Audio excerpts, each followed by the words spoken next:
façon de rejeter Dieu sans jamais cesser de prononcer son nom. C'est pas de l'hypocrisie calculée, c'est quelque chose de plus subtil. C'est vouloir que Dieu existe, mais selon nos propres conditions. Qu'il aide, qu'il soulage quand la maladie frappe, qu'il bénisse la famille, les affaires, qu'il se manifeste quand on en a besoin, mais qu'il ne touche pas à ce qu'on ne veut pas lâcher. On est sur le mont des Oliviers. D'ici, on voit toute Jérusalem, les murailles, la vieille ville, des siècles d'histoire en un seul coup d'œil. Il y a eu un jour où Jésus s'est arrêté exactement ici, sur cette montagne, et il a regardé cette ville, il a pleuré pour elle. C'était pas une ville datée, c'était le centre religieux le plus important du monde juif. Le temple, la tradition, les écritures, les chants, des gens qui connaissaient Dieu depuis toujours. Et malgré tout, Jésus a pleuré pour eux. Ses larmes n'étaient pas pour une ville sans foi, mais pour une ville pleine de religion qu'il ne l'a pas reconnue quand il était devant eux.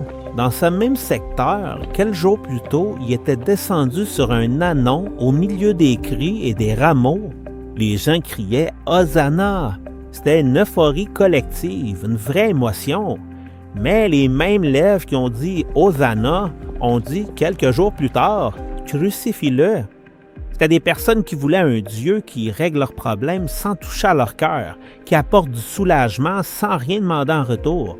Et quand Jésus n'a pas été ce Dieu confortable et facile à contrôler, l'émotion est vite retombée. C'est pas juste une vieille histoire.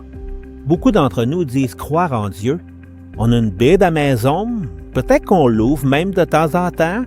On écoute de la musique chrétienne, on connaît les bonnes réponses, mais parfois, le Dieu en qui on croit, c'est un Dieu qu'on s'est fabriqué nous-mêmes.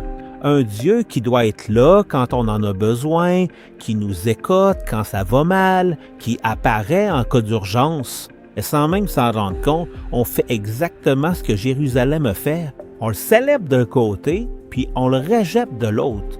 On dit qu'on l'aime, mais on lui ferme la porte justement là où c'est le plus difficile de l'ouvrir, dans notre caractère, dans nos relations, dans la façon dont on parle des autres, alors que cette même bouche peut prêcher la miséricorde, parler du désir de vengeance et de haine qu'on peut garder contre quelqu'un, tout en chantant, parler de l'excuse et du récit qu'on construit pour se défendre soi-même, mais enfoncer l'autre sans qu'il le sache.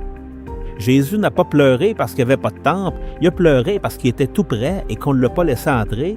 Et aujourd'hui encore, elle reste proche de nos vies, non pas pour s'intégrer à nos projets, mais pour nous offrir quelque chose qu'aucun de nos projets ne peut nous apporter. L'accepterons-nous dans nos vies? Voici des paroles de vie. Lorsque Jésus s'approcha de Jérusalem et la vit, il pleura sur elle. Luc 19, 41.